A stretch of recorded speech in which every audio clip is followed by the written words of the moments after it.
Hello, my name is Mr. Asprey. I'm the only maths YouTuber who's given you 10 out of 10 exam solutions and about 4 out of 10 for jokes. So here we go. This paper here is EDEXCEL. It is 2020 and it is the statistics part. Let's get into it.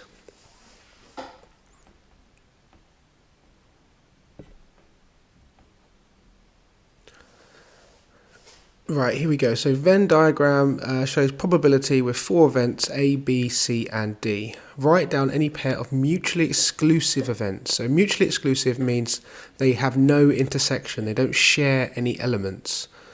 So if I draw around a circle around A and you see a circle around C, they don't intersect at all. So those two are mutually exclusive. So that could be one of our answers.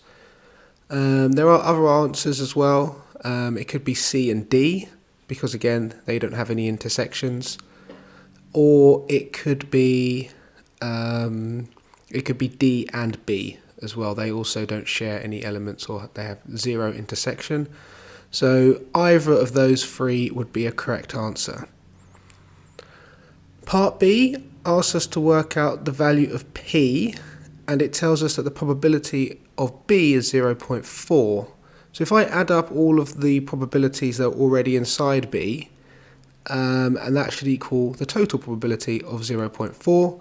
So therefore, rearranging, this is going to give me P is equal to 0.09. Great. Okay, next it says that A and B are independent. So this is a formula which you must know, and that if two probabilities are independent, A and B, then if you multiply them together, it should equal the intersection between A and B in this case. So what is the intersection of A and B? Well, it's the bit in between both A and B, which in this case is 0.24. And the probability of B, we already know, is 0.4. So we can write an equation that probability of A times 0.4 equals 0.24. Rearranging to get the probability of A, we could divide through by 0.4, and this will give us 0.6. Now let's look at A. What does A have inside of it? It has 0.24, it has 0.016, and it has Q. So if I add those three elements up, that should equal 0.6. So we can then rearrange to work out what Q is, and that is going to give me 0.2. Okay, next it's asking, it tells us that the probability of not B given C is equal to 0.64. So the formula for conditional probability is the two probabilities intersected, so not B and C, divided by what was given, which is the probability of C. So that is the conditional probability formula. So we need to go and look now to find out some of these probabilities. So what's the probability of C first? Well, if I just draw a circle around that part of the Venn diagram, you can see it's P and R, or P plus R. So on the bottom is going to be P plus R. And now let's find the probability of not B and C. So which parts are not in B and they are in C? Well, there's only one element here, which is R, because that's in C and it's not in B. So if I draw a circle around B, obviously you can see that that is the only element R which is in C and is not in B. So R goes on top, and that's equal to what was given, which is 0.64. And now we've got that equation, we can input that P was 0.09, because we learned that from before, and then we can rearrange by multiplying the denominator 0.09 plus R times by 0.64, and then we can expand these brackets. Let me just get the calculator out to do that calculation. I put 0.64 multiplied by 0.09, and that is 0.0576. And as you might notice, I'm using the Casio CG50, which is the best calculator you can get for A-level maths. and then also times the R by 0.64, and then rearrange. So take off 0.64 gives you 0.36 R equals 0.0576, and then divide through. And I'll do that on my calculator just by dividing the answer through to get the value of R. So just take the answer and then divide it by 0.36, and we get 0.16. Lovely. Right, now we've got to work out the value of S. So S is everything which is not inside the circles A, B, C, and D. So A was 0.6. C was 0.09 plus 0.16, which is 0.25. So S is equal to 1 minus 0.6 minus 0.25 minus 0.07. And that gives me that S is equal to 0.08.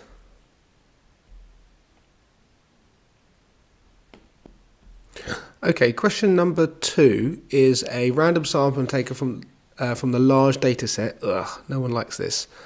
From Perth in July 1987. So this is the scatter diagram. The first question says describe the correlation. Well, that's going to be a negative correlation because if I was to draw a line of best fit, it's going to be going downwards. And then the next part of the question says that the mean temperature is on the x-axis. What would be on the y-axis? Well, let me just show you what the large data set looks like. So we've got mean temperature on the x-axis, and then the other things we have are rainfall, pressure, and wind speed. It can't be the wind speed conversion at the end because we're looking at numerical data here to put on a scatter graph. So it's one of those three. Now I'm going to pick rainfall because what is going to be negatively correlated with temperature? Well, rainfall would be negatively correlated with temperature, because as the temperature goes up, you expect there to be less rain, and if the temperature goes down, then again you expect there to be more rain. So rainfall would be a good y-axis for a negative correlation with temperature, and the units that rainfall is given in is millimeters, as you would have seen there from that large data set. Okay, next question is a correlation between total sunshine and maximum humidity, and it says there is a correlation. So therefore I'm going to be doing a two-tailed test at 5%, and we need to do the hypothesis and the critical values. Okay, so going down here, I'm going to start by writing my null hypothesis, is which there is no correlation, and the alternative hypothesis is that there is some correlation in either way, because it only asks for a correlation, so it's a two-tailed test. Now I had 5% and a sample size of 30, so therefore the critical value is 0.361, and the critical value is 3061, and the modulus of our product moment coefficient is going to be the modulus of minus 0.377. Now, I always take the modulus of the product moment coefficient, because then I can just compare it directly with the critical value to see which is bigger. So in this case, it's bigger than the critical value because the product moment coefficient is 0.37 and the critical value is 0.30. So that means that there is a strong correlation. It's more correlated than our critical value. So therefore that would suggest there is a correlation. So I would write next that there is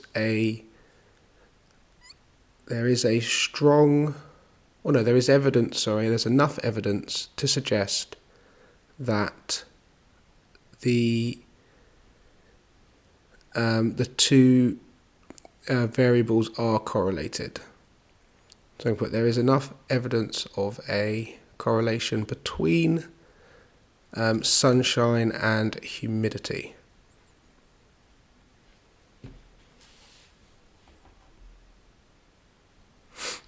Okay, and also just bearing in mind this is going to be a negative correlation because the product moment correlation coefficient was negative. So we would expect that the sunshine to go up, the humidity to go down. So the next question says, on a random day, the relative humidity was 97%. Comment on the number of hours of sunshine you would expect on that day, giving reason for your answer. Well, that humidity is relatively high, and because there is a negative correlation, we would expect therefore the sunshine to be relatively low. So I'd write expect the amount of sunshine to be lower than average. Again, due to the negative correlation between the two variables. Okay, question 3, we are looking at a box plot, and it says there were 27 people, was timed when completing a puzzle. What's the range of times? Well, the lowest possible time is 7, because that is the whisker of that box plot. And the highest possible time, you might think 40, but there are those X's to the right, which are outliers or potential outliers, but they are values. So I have to include them. So the maximum value was 68, the minimum was 7, so therefore the range is 61. The interquartile ranges are those two values either side of the box. So we have 14 and we have 25. So the interquartile range is the upper 25 minus the lower 14, which is 11. The mean time taken to complete the puzzle, well, the mean is the sum of the x's over the number of bits of data. So in this case, 607.5 over 27 people. And that's equal to, put that into my calculator,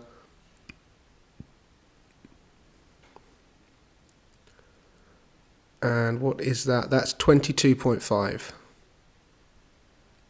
Sorry, that's a bit chopped off there, but yeah, 22.5 was the answer there. And then the next one, we're looking at the standard deviation. Now the formula for the standard deviation is the square root of the sum of the x squareds over n minus the mean squared, or the sum of the x's over n all squared. Now we're given the sum of the x's. Let's just go up there and have a look. It's 17,623. 17,623.25 all over 27 is the total number of bits of data, and then the mean was 22.5, and that needs to be squared. Okay, so we can put that into our calculator. Again, using the Casio CG50, which is the best calculator on the market, particularly for statistics. This is where it comes in quite handy. Okay, so press equal. So 12.1 is the standard deviation. Okay, next we are looking at an outlier is more than 3 standard deviations above the mean. Okay, so let's get the mean, let's add on 3 standard deviations, and let's see if there are any values that are above that. So the mean was 22.5, and times plus on 3 lots of 12.1. And put that into our calculator, so times that standard deviation by 3, then add on 22.5, and that gives us 58.8. And then let's go and look at the data and see if there is anything above 58.8. Well, as you can see there is one bit of data which was on 68, so that is above the 58, so that is an outlier. Okay, next part of the question says that Beth and Adam complete a puzzle in A and B minutes respectively, and their times are included with the data of the 27 people. The median increases, but the mean does not change. So select possible values for A and B, explaining how your values satisfy the above conditions. Okay, so the median increases, but the mean doesn't increase. So if the median increases, then that means that overall the additional A and B must push the median up. So they must be, both of them, to the right of the median. So the median, let's have a look what the median was originally. Median was 20. Okay, we can see from that box diagram. So if we had one below 20 and one above 20, then that would mean that the median would stay exactly the same. So they need to both be above 20 in order to push the median up. So, and let's look at the mean now. So the mean is 22.5, we worked it out before. Now if we want the mean to stay the same, then essentially both of these two values must add to an average of 22.5 as well. So A plus B over 2 must equal 22.5, which means that A plus B must equal 45. Okay, so now let's just select two terms, which are above 20 and equal 25 when you add them, so it could be 21 and 24. That works, they're both above 20 and they both add to make 45. Yeah, that works. Right, let's go double check. Actually, I've made a mistake here, because it does say here that A has to be greater than B. So therefore, we would want A to be the 24 and B to be the 21. Okay, next question. It says, without carrying out any further calculations, explain why the standard deviation of all 29 times will be lower than your answer in part D.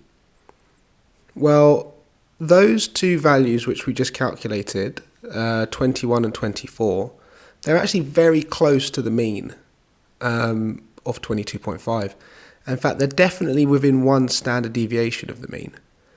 And what that means is that those two values are not going to spread out the data anymore. In fact, they're going to make the data less spread out because it's going to be more values which are closer to the mean. So therefore, what standard deviation is a measure of how far things are away from the mean. So by adding two numbers which are very close to the mean would mean the standard deviation would decrease.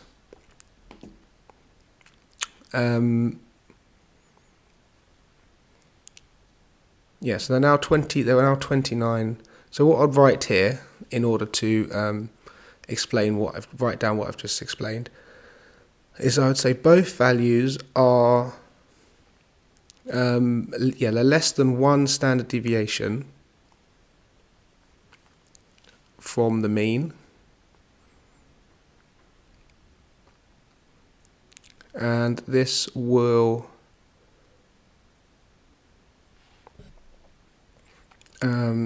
make the overall standard deviation smaller or lower.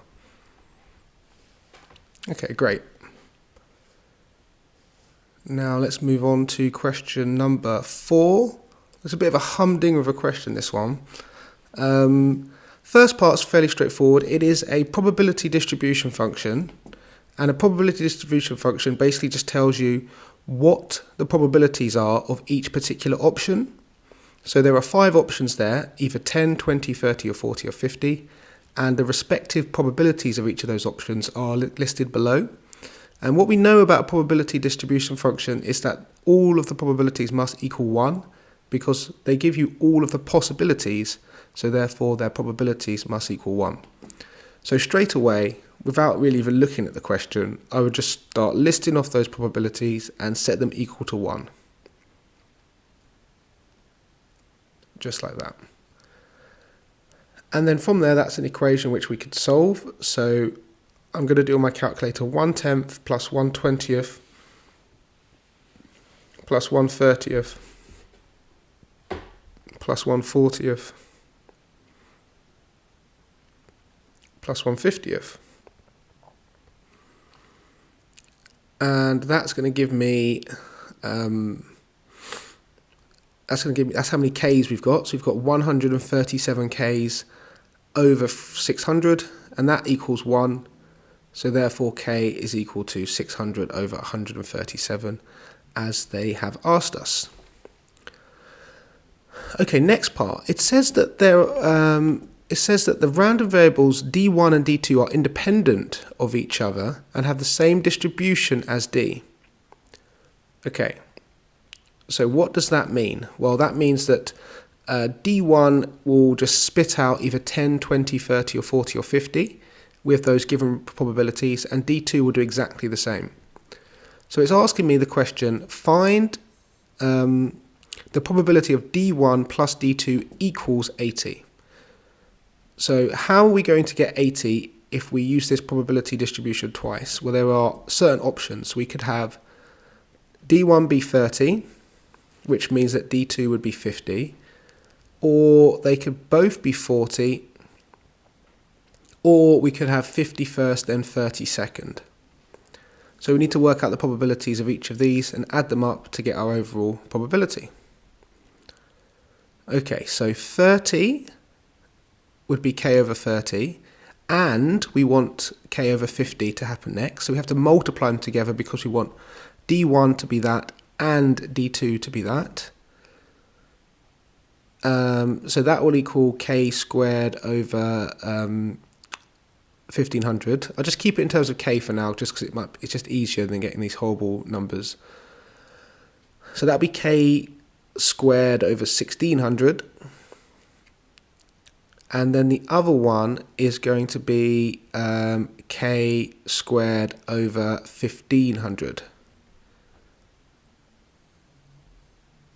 Okay, so now adding up those three probabilities, we have K squared over 1500 plus K squared over 1600, and the last one was also K squared over 1500 because we're doing 30 times 50 on the denominators. So on my calculator, I can work out what that is as a fraction and then substitute in K to get my overall answer. So it would be 1 over 1500 plus 1 over 1600 plus 1 over 1500 again, yes, and that will give me so K squared, 47 K squared over 24,000. And then what I could do is I can multiply that by, on my calculator, by K squared to get my overall probability. So K was 600 over 137, and I'll square that and I'll get 0.0356. Oh, sorry, 0.03756.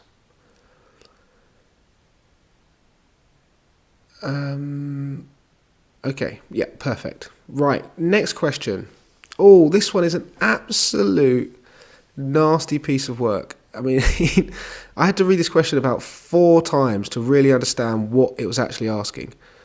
So, first off, a single observation of D is made. So that means that just literally one number pops out, and that number could be 10, 20, 30, 40, or 50. The value of D is the difference, or the common difference, of an arithmetic sequence. So whatever value comes out, that will be the difference in an arithmetic sequence. The first 4 terms of this arithmetic sequence are the angles measured in degrees of a quadrilateral. So therefore those angles must add up to 360 is what it's telling us. Okay, so what are these angles going to be? Well, because it's an arithmetic sequence, we know how arithmetic sequences work. They first start off with a first term, and then the next term is we add on a difference, and then we would have added on 2 differences, and then we would have added on 3 differences. So that's what an arithmetic sequence looks like. And if we add up each of those terms, because they are part of a quadrilateral, they're the 4 angles of a quadrilateral, those terms must add to 360. So this tells us that 4a plus, 6d must equal 360. So 2a plus 3d is equal to 180. Okay, great. Now, the question is, which values of d would actually work and make that equation satisfy, given that a must be more than 50? Because it says the smallest angle, which was the first one that came out, is more than 50.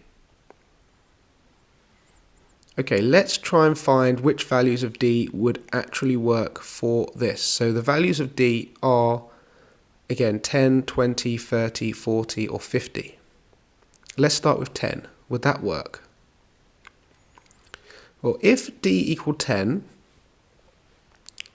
2a plus 30 would equal 180, which means that 2a would equal 150,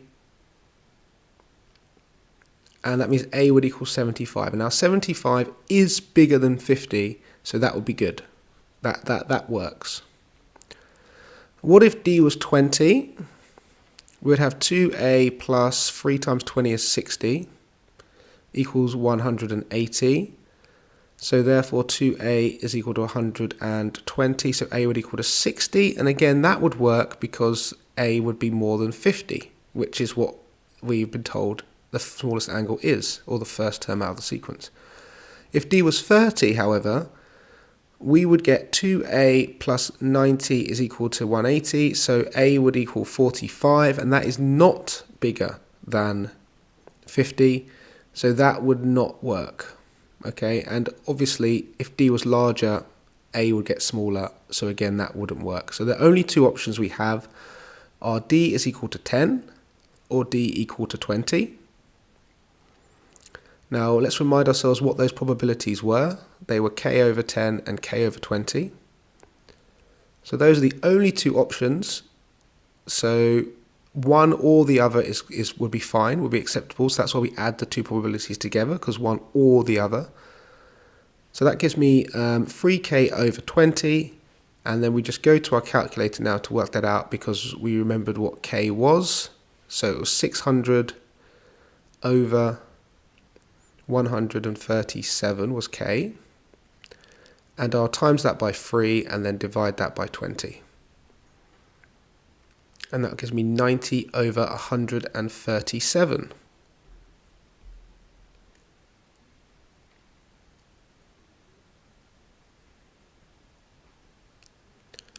Onwards and upwards to question number 5. Question number 5, a health centre claims that the time a doctor spends with a patient can be modelled by a normal distribution with mean 10 and standard deviation 4.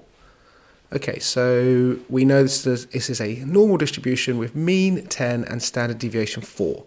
Use the model, find the probability the time spent is more than 15 minutes. Okay, so the normal distribution is 10, standard deviation 4. So if we go into our calculator, again, I'm using the CG50 here, because it is the sort of most powerful calculator for this. I go into normal distribution, and then I click on normal CD, and I change it to variable. Now this is more than 15 minutes, so we want the lower to be 15, and then the upper to be a large number. Which is at least sort of 3 standard deviations above the mean. But we just go for a really large number, and we get the probability there, which is 0.1456, or 0.106 will do the job. Okay, now some patients complain that the mean time the doctor spends with a patient is more than 10 minutes, the receptionist takes a random sample of 20 patients and finds that the mean time is 11.5. We need to use a hypothesis test. Okay, so 20 patients is the sample, and the new mean we're testing is 11.5. It's a 5% test. It's a one-way test. So let's go. So H0, the mean, is equal to 10,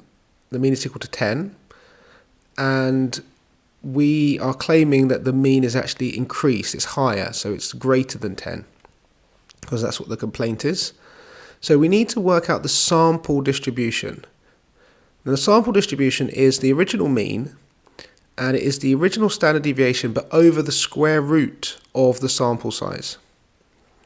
And then we always write in the distribution the variance, so I'll put that as a square.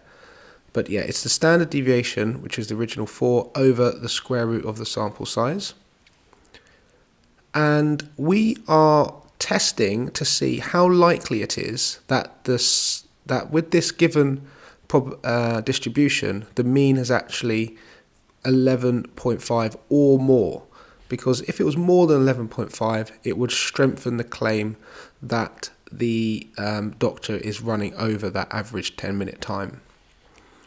Another top tip is that greater than symbol will always be the same as the H1 symbol. So if you're confused about which way to check the probability, it's always going to be the same as the H1 symbol. Okay, so we need to go now to our again to our probability, and we are going to go for the lower is 11.5 and the upper stays as a large number, but the standard deviation we need to change because that's now 4 over. Wherever we do a sample test in a normal distribution, we must divide the standard deviation by the square root of the sample, which is root 20. And that gives us a probability of 0.04676. So 0.0468. And we were testing at the 5% significance level, so this particular probability is less than the significance level. And what does that mean? That means that it's really unlikely that an average wait time of 11.5 minutes would happen if the overall average time was 10 minutes. So that means because it's really unlikely, we can suggest that there's enough evidence that the mean has actually changed. It's actually got later. So we would write, there is evidence to suggest or to support the complaint, which is that the mean time is actually greater than 10 minutes as it was stated. Okay, next question. Health Centre also claims that the time a dentist spends with a patient during the routine can be modelled by a normal distribution where T is modelled at mean 5 and variance 3.5 squared. Find the probability a routine appointment with the dentist takes less than 2 minutes. Okay, so we go back to our calculator. And the lower, in this case, the lower we're going to have to use a really low number. In fact, we're going to have to use a negative number. Because if you look at there, the mean is 5. And if I were to put 0 as the lowest possible number, that is not 3 or 4 standard deviations away from the mean. So whenever you go for the lower number, go for a really negative number. Just go for like so massive, like minus 10,000. That is just more than enough. But 0 wouldn't work in this instance. And the upper would be 2, and the standard deviation is 3.5, and the mean is 5. And that will give me a value of 0.1957. Or sorry, no, 0.196 to 3 significant figures. Okay, so just to reiterate that point there, because we can't use 0 as the lower bound, because it's too close to the mean, essentially. So whenever you're doing a lower bound and you're using this calculator, just go for a huge negative number and you can't go wrong.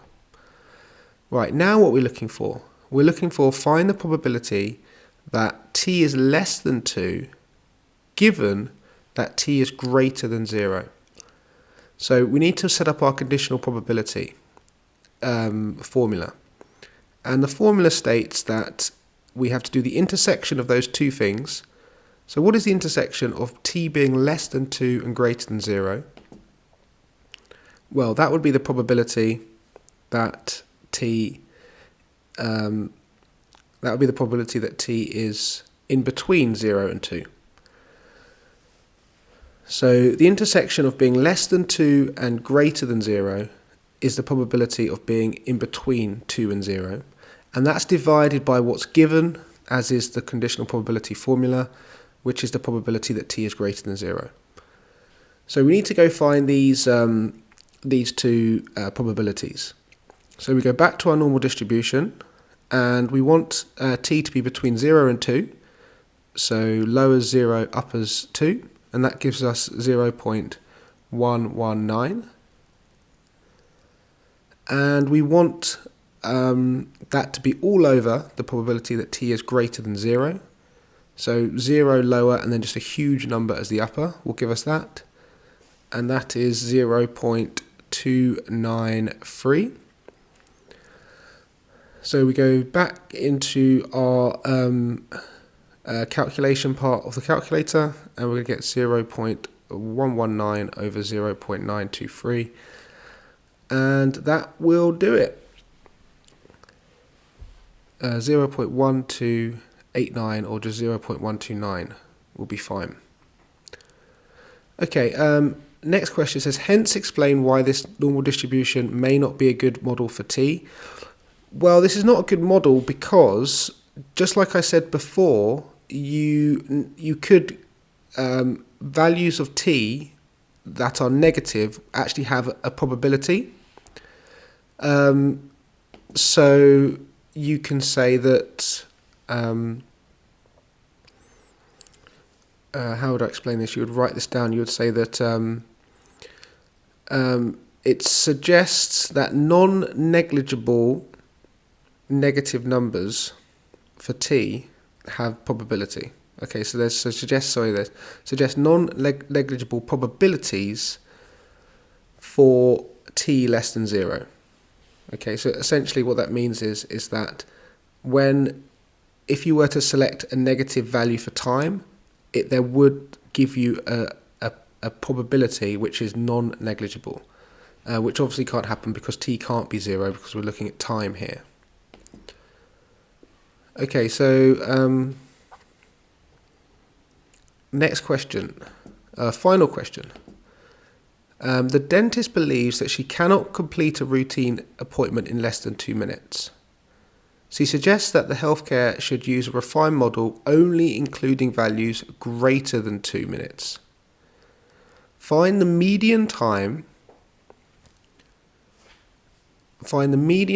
for a routine appointment using this new model.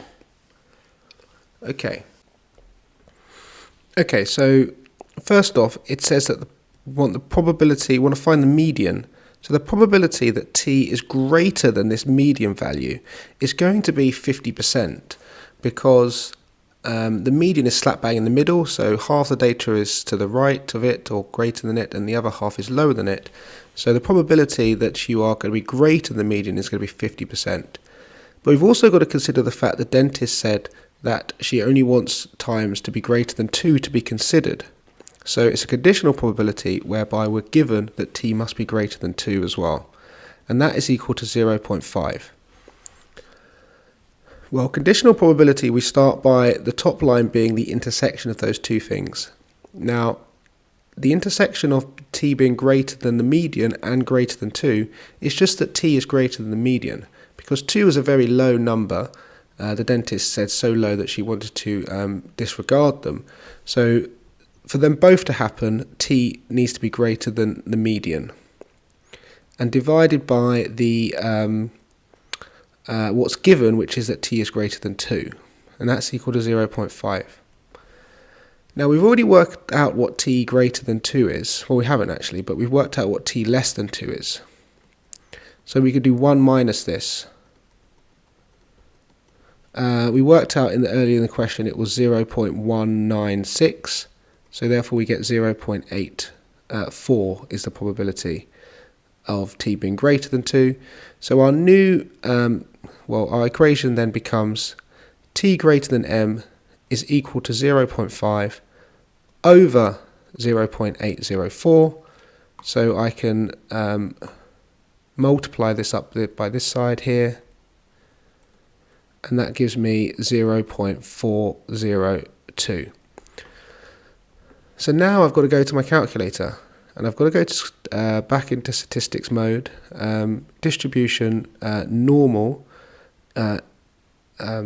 inverse, and because we're looking at greater than, we're looking at the right tail of the distribution, and the area that we're trying to find is the probability of 0.402.